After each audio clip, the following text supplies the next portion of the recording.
We now go from Mexico City last week for UFC 160.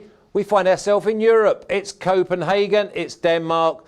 If you hear me say UFC, there's only two people that are going to pop up on my screen, and that's Jason from the Sports Keg and Dave Betts. Now, Dave Betts hasn't got a very good connection, or he's having computer problems, so it's just me and me mate Jay. How are you, pal?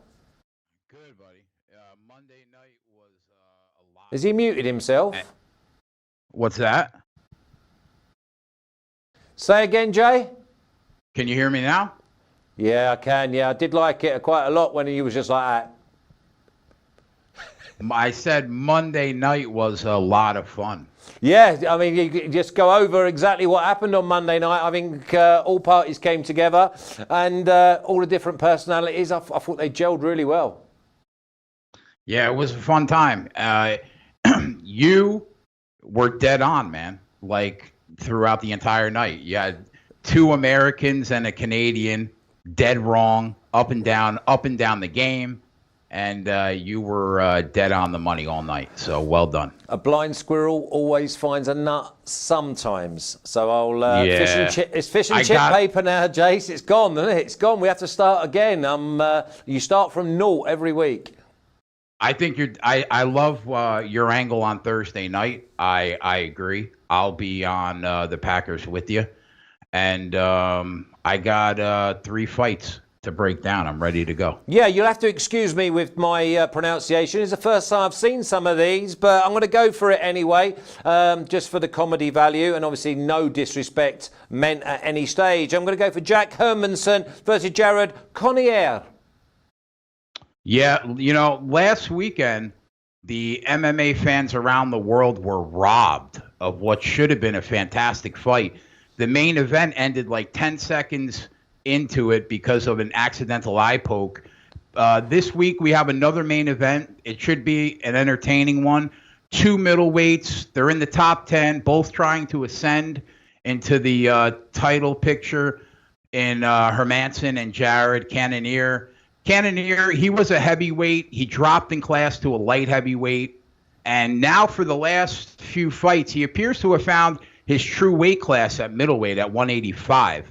But when you take a look at who he's beaten the division, David Branch he beat, and old Anderson Silva on his way out.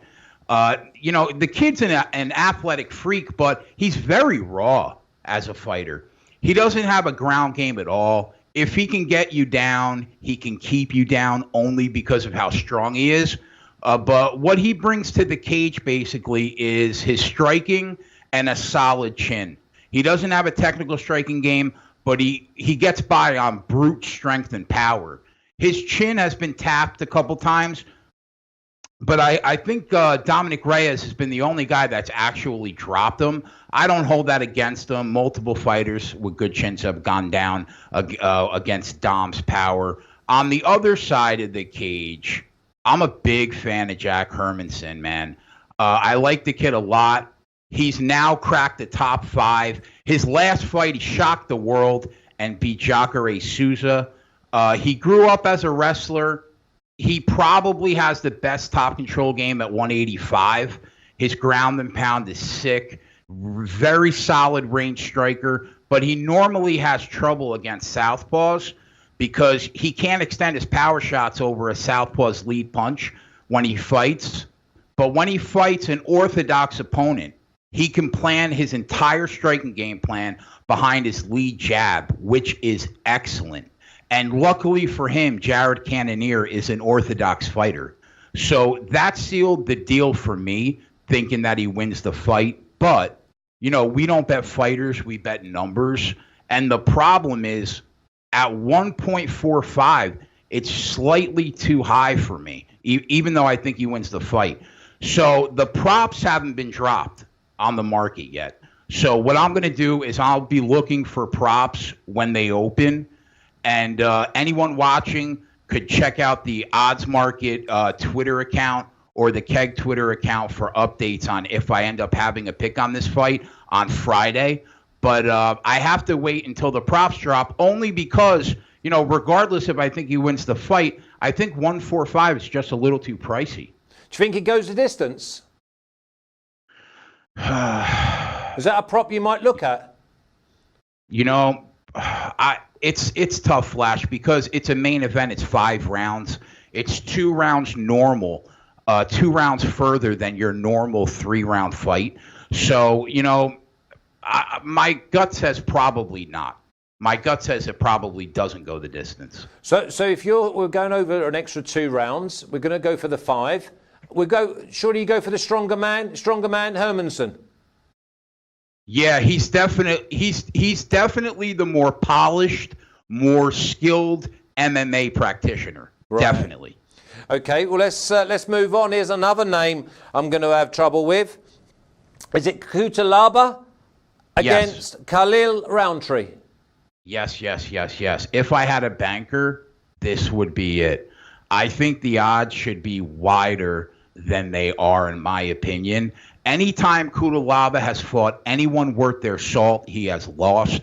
He couldn't beat Misha Serkinov. He couldn't beat Jared Cannonier, who we were just talking about, and he couldn't beat Glover Teixeira. He has wins over Da Silva and Antigolov. In the UFC, that's it, though. He's basically a Sambo fighter that kickboxes. He has a vague background in Roman Greco wrestling, but not enough for it to be impactful. He is slow. He has terrible takedown defense. His defensive footwork is non-existent. And when he is on his feet and in trouble,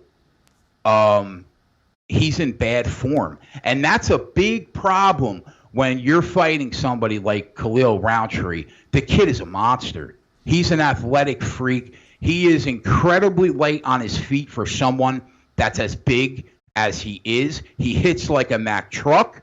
I always thought that Roundtree was a fighter that had unlimited potential, but for some reason he wasn't putting it together. But, you know, he knocks out Paul Craig. I'm like, okay, but that's Paul Craig.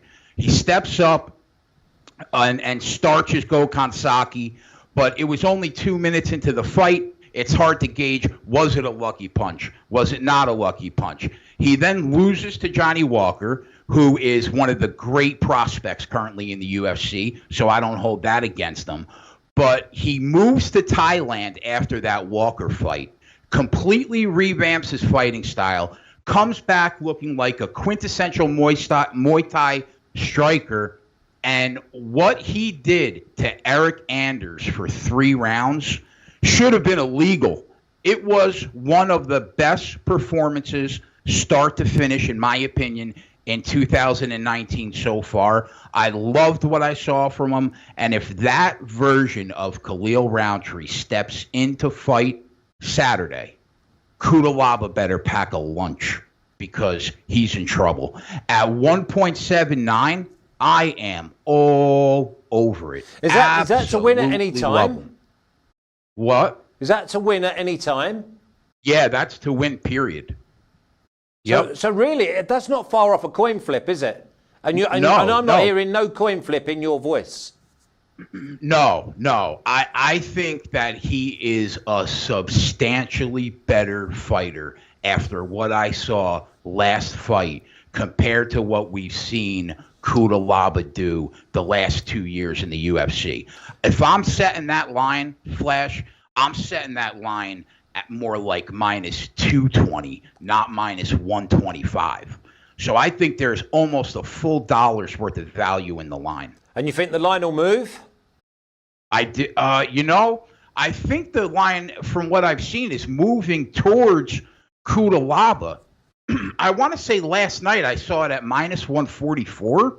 I could be wrong, but I think I saw it at minus 144. And this morning he was minus 130.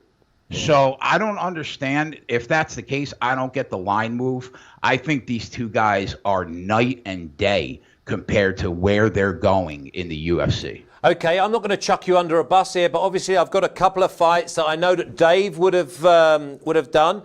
We're going to go with Alicio Ducherico and Makhmud Muradov. Do you know or can give me any sort of angle on these dogs? Not really. I mean, I've seen Alessio Di Chirico fight before.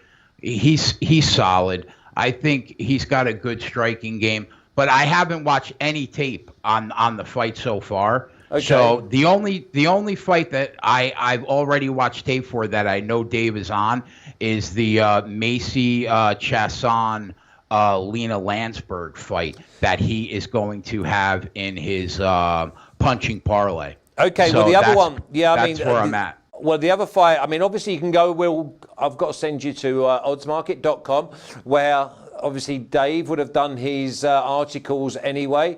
Over the next few days, look out for Twitter. I'll make sure that I retweet them. If you're not following his Dave dogs Betts article is up right now. There you go. So, I mean, you can read and keep reading and find your own angles. The other one he said was Nicholas Dalby and Alex Oliveira. That was another one for Dave. And I just want to say this name because I don't think I'm going to, so I'm going to shock myself if I do. Mikhail Alokshchuk against Oven Sampru. Do you know anything about them? Oh, yeah, sure. Yeah, Oven St. Preux. He's a light heavyweight that has been in the UFC for a long time, probably a decade. I've never been super impressed with Oven St. Preux. I don't know what side that Dave is on, but I've never been super impressed with Oven St. Preux. If I know Dave, my guess is that he is probably fading him and betting the fighter against him just because he doesn't do anything special in the octagon at all. He's a solid striker. He has a solid wrestling background. But other than that, he has traded wins and losses in the octagon for 10 years. He's never gotten higher than ranked 5th, I think, in the light heavyweight division. So I don't know for sure, but my guess is that Dave would be fading him. The other fight, Alex Oliveira, he is one of the great submission specialists in the history of the UFC. But I like Nick Dalby a lot. I think he's coming in on short. I think he was in the UFC actually a few years ago and then left the UFC. And I think this is the first fight that he's going to be coming back into the octagon from a regional promotion. I like him a lot. It's a grappler versus a grappler. And my guess is that Dave is probably on Dalby. I don't know for sure, but I think if the fight probably goes the distance, they probably roll around on the ground for 15 minutes is my guess. But I don't know. You'd have to go to Reed. Yeah, he is. He's on Dalby. There you go. I just went to the odds market website. Yep, he's on Dalby to win at 2.45 for a half unit. And that's all I should have said, really, because I know that my piece to him was dogs and odds, because he loves them. He's been having so much success, as you have. I'm going to wrap this up because I want to get back to finding Roundtree's price around 1.79. I'm looking forward to that. And then I'm even looking forward to it more is seeing you on Friday for the NFL show, because I can't wait. We are hot. It's unbelievable what me, you, and Spread Astaire have done in 3 weeks on that show. Yeah, winners, Spread's, and more winners. Spread's not here to give himself a pat on the back, so he's just been copying us. We'll give him a bit of hammer this week. Anybody that's watching, Flash and I are going to be on the Packers tomorrow night. Oh, yeah, without a doubt. If you can. Without a doubt. I've already put my pick 6 up as well. But listen, we'll save it for Friday. And there's another one to add to that I'm going to be putting up at some stage today that I like. But until then, Jay, keep up the great work. Loved it Monday. Hopefully we get the nod that we're going to do it some more Mondays. Until then, you take care, mate. Thank you, buddy. Legend. Absolute. Love working with Jay and Dave Betts. Even though he weren't there in person, he was definitely there in spirit. Go across and have a look at his article at oddsmarket.com. In fact, go to oddsmarket.com and have a look at every single sport that we have content on, which is near enough every single one, and they're all in profit. Until tomorrow, Premier League punters, that means the boss is back. See you tomorrow.